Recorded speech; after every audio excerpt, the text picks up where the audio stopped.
Why would a vice president need pseudonymous email accounts in a fake name? We know the laptop from hell is Hunter Biden's. It's about time to nail him to the wall for his corruption.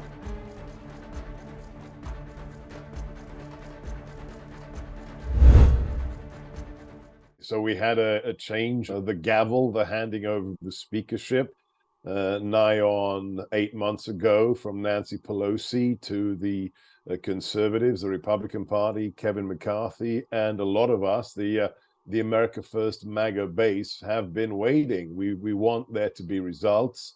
It's been more than half a year.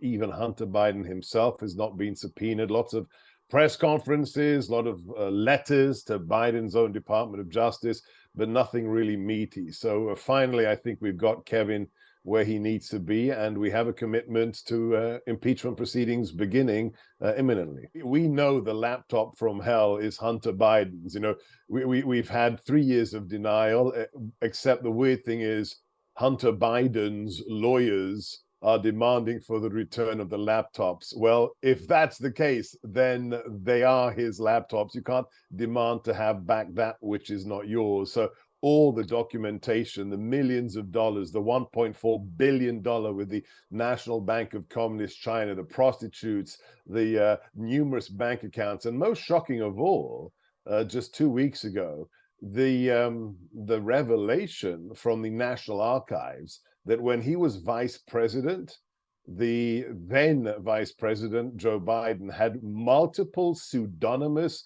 government email accounts, which he used to communicate with Ukrainian businessmen, and which he CC'd and copied his son on. So everything we've told about, I never talked about business with my son, I have no idea what he does. Well, we've got him banged to rights on government email systems in fake names. Why would a vice president need pseudonymous email accounts in a fake name? So yeah, it's about time to nail him to the wall for his corruption.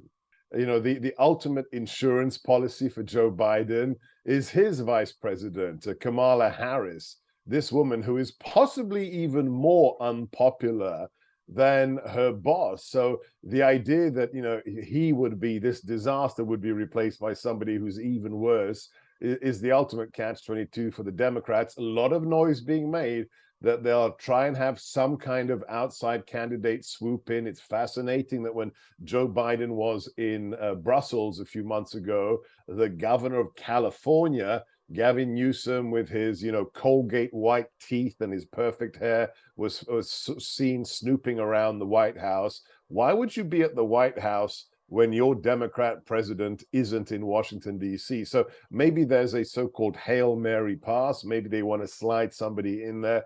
But the Democrats in the next 14 months, given the fact that President Trump, despite 91 charges, 4 separate indictments, is beating the current incumbent in the polls, that tells you the tough situation the Democrats and the left are in. You think you guys have a problem with the channel and the boats? We have 6,000 illegal immigrants being let into the country daily. We think the estimates for those that we know of are 6 million illegals in just the last 2.5 years. Not only that, I did a little back of the envelope calculation for my TV show. I worked out the numbers, the total numbers for all Americans lost in combat since the end of World War II. So if you add Korea, Vietnam, Afghanistan, and Iraq, every single service member who died in combat in the last 70 years, the number you reach is 103,000.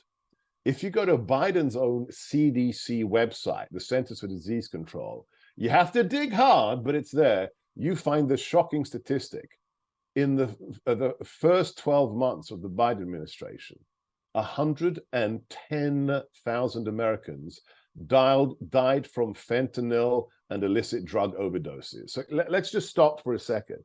We lost more people, more Americans were killed by fentanyl coming from China through Mexico in 1 calendar year than died in 70 years of America at war.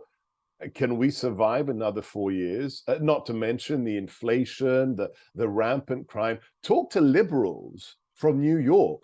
Talk to liberals who live in cities like San Francisco, where you have these flash mobs of people basically looting all the high-end stores. And when they pass a law in San Francisco that you can't get arrested if you steal anything under $1,000 in worth, that's like, that's escape from New York times. So it's a very good question, and that's why the cliche we hear so often is in this case actually true. This next election will be the most consequential election of our lifetime.